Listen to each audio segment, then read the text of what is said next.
Live from clickorlando.com, News 6 Plus, and WKMG. We're getting results in your neighborhood now at 6:30 p.m.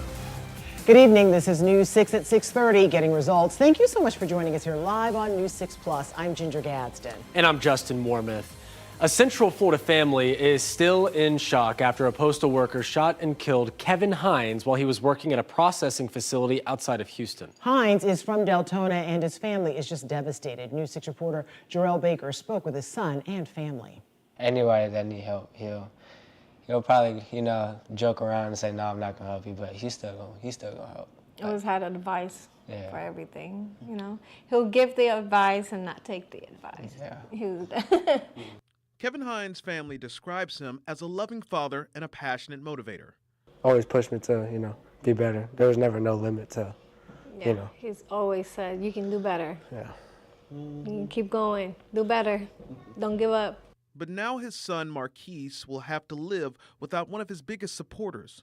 He dropped you off that day at school in the morning, and then he never saw him again. He waited for text messages that never got a reply back. Less than 24 hours ago, Kevin was shot while on the job at a USPS regional processing facility in Missouri City, Texas. His alleged killer, Derek Lott, a postal employee, behind bars on a $2 million bond. It was 3 in the morning, I was still home alone. And then he called me, he said, I still haven't seen Dad, I haven't heard from Dad. And the cops are at the door. As soon as his mom, Stephanie Rivera, heard the news, she got Marquise on a plane to Deltona and gave him the news when he arrived at their home. I felt something, but I just didn't want to believe it. I didn't want to you know how parents say they can feel something happens to their kids. I don't know, I just felt it but I didn't want to think of that. Marquise says learning that his dad is no longer with us is tough to accept. Even still, he plans to continue living by his dad's example, motivating himself and others along the way. In Deltona, Jarrell Baker, getting results, News 6. All right, it is time now to talk about the forecast out there, and it is changing quickly. If you started out the day with your AC on, you can shut it off right now. Yes, you can. Put the heat on tonight. Yeah, exactly. Absolutely, guys, and that temperature tumble continues this evening. We're back to the low 60s already. High temperatures today just shy of 80 degrees, so we've already shaved off almost 20 degrees since earlier this afternoon, since prior to that cold front coming through. We're at 61 right now in Daytona Beach, 55 already in Wildwood. Good evening in the Villages. We are at 60. A couple of degrees cooler just up the road for us into Ocala. Radar giving us a nice clean sweep after some much needed rain fell across a lot, if not most, of Central Florida. Again, at least more than a half an inch in spots. We are going to be dry for the next several days and really for the next week ahead, but it's going to be on the cold side tonight again. It's also going to be breezy. Getting into tomorrow, we're back to the lower 40s to start. Some of us, again, slipping into the upper 30s. We're at 50 degrees by 9. Mid-50s by 11. Again, we're going to struggle to climb out of the 50s tomorrow, even with dominant sunshine. We're going to talk about when a big warm-up comes our way, though. This is going to be a short-lived blast of cold air, guys, coming up in about 15 minutes. All right, sounds good. Thank you, Jonathan. The Volusia County School Board is rethinking who should be its chair. Yeah, the current one, Jessie Thompson, faces controversy after a video emerged of her making comments about feeding fake data to get agenda items approved, questioning graduation rates, and potentially derogatory remarks about other board members. News 6's Molly Reed has a timeline of the issue, the video, and reaction from other board members. The school board voted unanimously to reconsider who would be its chair. Now, I'm in Deltona today because this is where this issue truly came to light. Earlier this week, Deltona Mayor Santiago Avila posted this to Facebook, calling for Jessie Thompson's resignation after seeing this video. The mayor and other school board members believe in it. She is talking about Deltona High School students and board member Ruben Colon. We have a tan gentleman who just gets all puffy. He gets filled with pride because he's supported. Thompson in the video is speaking at a Moms for Liberty summit in late August. They had a 100% graduation rate last year. 100%. Now, I've walked that school multiple times. I've met some bright students, and I've met some students that I wouldn't trust filling up my tank of gas. So I find it really hard to believe that they graduated. Thompson goes on to say the requirements for a school receiving an A grade and graduation need to be tougher again. They keep moving it up gradually, and I'm thankful for that. But the thing is, how are we going to tell parents that their kids don't graduate? I'm I'm sorry, the same way you would tell them they didn't get a job because they weren't qualified? Deltona High School has the highest graduation rate of all Title I schools in the state of Florida. They worked very hard at focusing on each student and the needs that they had to reach that stage and walk across the stage. Now, board member Ruben Colon, who we met here today, says he does accept her apology and also was the one who originally made the motion to make Thompson their chair. And he was also the one to call for the reconsideration last night, right after she apologized. I'm sorry for the words that I said because I chose those words poorly. I do sincerely believe that all of our students deserve the best education. Every single one. We were all saddened by it, and I think that was evidenced by the vote to reconsider that motion that had previously been made. Again, it was a unanimous vote to make the reconsideration, which they'll make that final decision at their next meeting on January 14th. Today, I did reach out to Thompson for comment or a statement, but have not heard back. In Deltona, Volusia County, I'm Molly Reed, getting results, News 6. All right, we are teaming up with BFAR Contracting for the Salvation Army's Angel Tree program. Each angel card lists what a child or senior wants for Christmas on it. So we are so close to our goal of 5,000 kids and 1,000 seniors. So far, 5,400 angels have been returned. All of the angel gifts must be returned by today. So if you're watching this, you haven't done it, get them in, please. You can bring them to the Salvation Army on Colonial or the mall at Millennia. We've posted the full details at clickorlando.com/angeltree.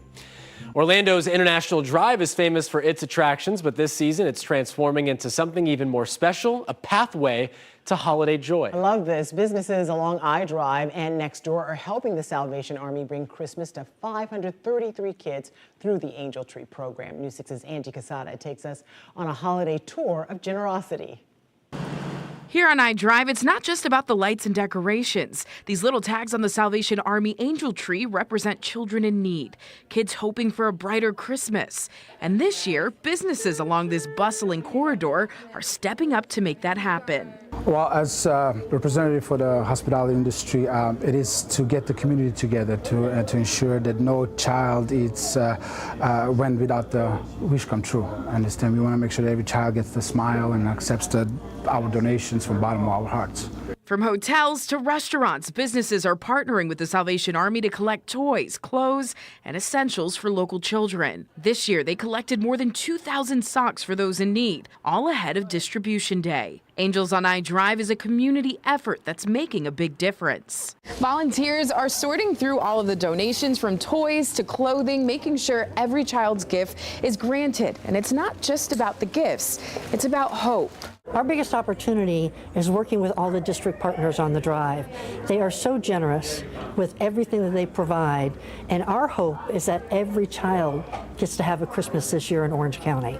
The Salvation Army Angel Tree program has been bringing joy to families for decades, but this is the 21st Angel on I-Drive event, helping the program reach even more children. It's kind of how it all started, was when I was 5, and I'm 33 now, and the girls at the district have been taking it on, and everybody on I-Drive, and it's been amazing. As you can see, generosity is alive and well here on I-Drive, and for the families receiving this gift, it's a reminder that even in tough times, a little kindness can go a long way. Reporting on International Drive, Angie Casada, Getting Results, News 6. Yeah, that part. That part, that's the part that sticks. That's the part that sticks. You know, I-Drive, a lot of people going on. I mean, that's just a great thing. The more the merrier this time of year. 'Tis the season for, you know, giving back to the community. Paying it forward, too. Yeah, absolutely. Feels great. Feels phenomenal. Hey, let's take a look at what's trending right now on clickorlando.com. That is Central Florida's #1 news website. Topgolf, the restaurant, sport, and entertainment venue, you know, bougie driving range, is investing $28 million to open its first location in Brevard County. That's according to city records. The price tag will pay for the 2-story building on 18 acres in Vieira. You know, they don't have enough buildings in Vieira. They just need more.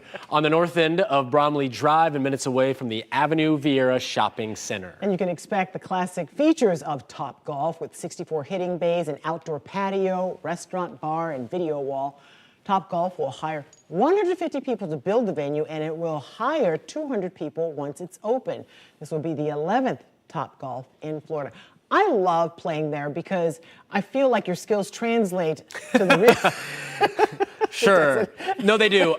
You could play like the Angry Birds game and literally never play golf in your life, and just like and you can beat someone who probably play golf. It's just fun, and then you got good food there. Yeah, no, they do have good food, really good awesome. food. And here are some other stories that are trending on clickorlando.com. The 16th Surfing Santa's event almost here. Thousands expected at Cocoa Beach to surf and raise money for a great cause. Clickorlando.com has all the details on the schedule and the best places to park. And this Sunday at Legoland, kids can get in for free with a Toys for Tots donation. A new unwrapped toy will be donated to a family in need. More details on discounted tickets for adults available at clickorlando.com. Well, Ginger, a financial lifeline now out of reach. Yeah, a family turns to News 6 after waiting nearly a year for Social Security disability benefits. But we found out their issue is shared by thousands of families all across Florida. What leaders are doing to try and fix this? And a Brevard County nonprofit getting results how their awareness for a teenage athlete who died at soccer practice from heart complications has led to a new law to prevent future tragedy. You're watching News 6 at 6:30 live on News 6 Plus. We're getting results in St. Cloud, Port Orange, and all of Central Florida. We'll be right back. Brought to you by your local Toyota dealers. Toyota, let's go places.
Your Wednesday evening traffic alert. We're going to see those lane closures north and southbound on 417 like we normally do out in this area from about 528 down towards the Boggy Creek area. We will also see those consistent lane closures along I-4 as well. Again, from about 9 o'clock at night till about 6 in the morning. I'm Trooper Steve with the News 6 traffic alert. Drive safely.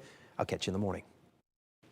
A News 6 investigation has uncovered a customer service crisis within the Social Security Administration, and it's trickling down to those who need it the most. A Volusia County couple says they did everything right. They put money into their retirement, built up a nest egg, but then their son's life-changing diagnosis. They applied for disability benefits, but a major backlog put their case on the back burner. Investigator Eric Sandoval found out this is happening to thousands of Florida families. Meet Ben. May I picture? May I have a hug? Hug. He loves Star Wars Hospital on the bottom, Star Wars on top. and Halloween. That's teenage boys' room right there. Teenage boys' room, games, but then over here we have IV supplies, oxygen. But Ben isn't like most boys. He has 2 rare medical conditions. What have the last few years been like for you guys? Pretty rough. I mean, it's pretty much a everyday, 24-hour-a-day job. Dad goes nuts. The front yard. These are his parents, Greg and Heather Woods. Greg is a firefighter in Volusia County.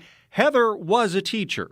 She's, left the workforce to be home to take care of them. Ben was diagnosed with Jordan's syndrome, which is a rare neurodevelopmental disorder, along with another rare type of autoimmune disease. Both his parents say have left him disabled.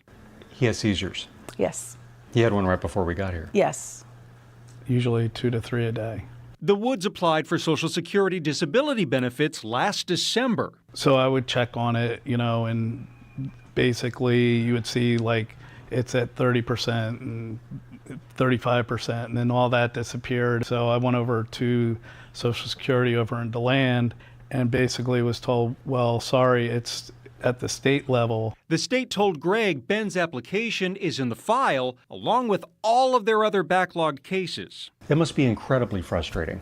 I think the worst part is you call and it just rang and rang and rang and nobody answered. Social Security is a federal program, but it's actually up to each state to determine whether or not somebody's eligible for disability benefits. Here in Florida, that falls under the Division of Disability Determination, which actually falls under the State Department of Health. News 6 investigated, and we found out Social Security processes about 7,600 disability applications a month in the state of Florida. But workers are chipping away at a backlog that averages more than 70,000 cases. And that's just in Florida. We turned to the Social Security Administration for an explanation, and a spokesperson admitted there is a customer service crisis. She says Social Security is chronically underfunded and that the number of workers is dwindling, while the applications are skyrocketing. At the height of the backlog, there were more than 1 million applications pending. Now, workers have gotten that number down to about 100,000. If this was their child, what would they not do to, help take care of their child? You worth it, Ben? You worth it? Yeah. Yeah, I know you're worth it. Oh my gosh. Tell you what, a lot of people are sitting there and just so frustrated. I'm sure. Yeah, You drive by that Social Security office. Eric did that stand up out front of the one downtown. The line outside of that building, every single time I drive by it, out the door. Yeah, so you could see the problem right there. Yeah, no doubt. And then you see the numbers, just absolutely staggering, staggering numbers. Well, it's a nice thing that Eric was able to push them to the front of the line, but he can't do that for every single person. No, absolutely not. And if that happened to you, we have all the information. Reach out to us. Let us know. It's on clickorlando.com. Let's take you outside, give you a live look. Let's see, where are we going to go? Downtown Mount Dora. I love Mount Dora. Downtown Mount Dora. I mean, it is a happening place tonight. Got a lot of people out there. Great restaurants. Bring a jacket if you do have plans tonight, because those temperatures have plummeted. Yeah, they have. Meteorologist Jonathan Kegas joins us now. And you know how in the summertime we go, oh, it's not so much the heat, it's the humidity. Right. Tonight we're saying it's not so much the cold, but the wind chill. Yeah, exactly. So this time it's a little bit different. We didn't really have the wind on those last few fronts that came through. You could feel the wind. I mean, that front made its presence known very quickly today. Of course, it brought the rain with it, and as Ginger mentioned, the wind kicked up as well. And we're going to keep that breeze, gusty winds really, through the evening, overnight, and then when you wake up tomorrow. So we're going to get into how cold it gets with the wind factored in. If you don't like this stuff, big warm up coming, and it's coming very quickly. That is on the 7-day forecast. We're going to have that at the end of this next 3 minutes for you. The wind, Ginger mentioned it is whipping out there for some of us, and it's going to help to lead to the very brisk evening that we're feeling right now and a very cold morning tomorrow. Here is the front itself. It's now down toward Miami, Fort Lauderdale. The drier, colder air with it has cleared our skies back, so all the rain from earlier today is out of here. In its wake, though, again, that colder air spilling down the peninsula. Look at the temperature change. This is from 24 hours ago, so about 6:50 tonight compared to last night at this time. We've shaved off about 10 degrees from that 24-hour change, 20 degrees different in Pensacola. That's where the cold air obviously arrived first, so they've been able to fall a little bit faster. High temperatures today, for perspective, clocked in right around 80 degrees, and right now we're into the 50s and 60s. We're at 55 in Wildwood already, 59 in the Villages, 59 also in DeLand, Mount Dora, where we just took a live look. We're back to the upper 50s right now. Now here's a look at your pinpoint, accurate forecast. Your forecast is sponsored by Florida Lottery. Temperatures falling quickly through the rest of the evening. We'll be in the low to mid 50s by 10 o'clock, low to mid 40s by 4 o'clock. And again, we'll bottom out in the upper 30s and lower 40s. The thing, though, the insult to injury, salt in the wound, if you will, the wind, it's going to stay elevated. Those are the gusts by 10 o'clock. They're still around 20 miles an hour. We're into that 15 to 20 mile per hour ballpark when you wake up tomorrow morning. So it's going to be a little bit of an extra bite to it when you factor in the wind. We're talking actual air temperatures in Orlando into the mid 40s. It'll feel like the upper 30s with the wind factored in. 39 in the Villages. It'll feel like 35. Now, the breeze will help to prevent widespread frost for where it's cold enough for that to happen. So that's at least one bit of positive, but again, it is going to be a little bit colder tomorrow morning. In terms of the afternoon, sunshine is dominant. Forget about that. We're back to the low to mid 60s, though, for afternoon high temperatures. And then the big warm up comes down the pipeline. 73 degrees on Friday, pushing 80 on Saturday, staying right around 80 degrees on Sunday. Tons of sunshine, absolutely gorgeous weekend. We're keeping things nice and mild, right where we should be by the middle part of the upcoming work week. We'll be right back. Coming up in the morning, the return of the cold. Yeah, some spots will be closing in on freezing. I'll have the conditions, though, county by county. And a big renovation project about to take a big step forward at UCF. We'll see you for News 640. It's 5 to 7 a.m.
Automatic defibrillators, or AEDs, that save lives when people suffer sudden cardiac arrest could be in thousands of schools across the country with just the stroke of a pen. The HEARTS Act passed the United States Senate Tuesday and awaits President Biden's signature. The bill has strong ties to Brevard County. Rafe Macaron was a week away from his 16th birthday when the teenager died from heart complications at soccer practice.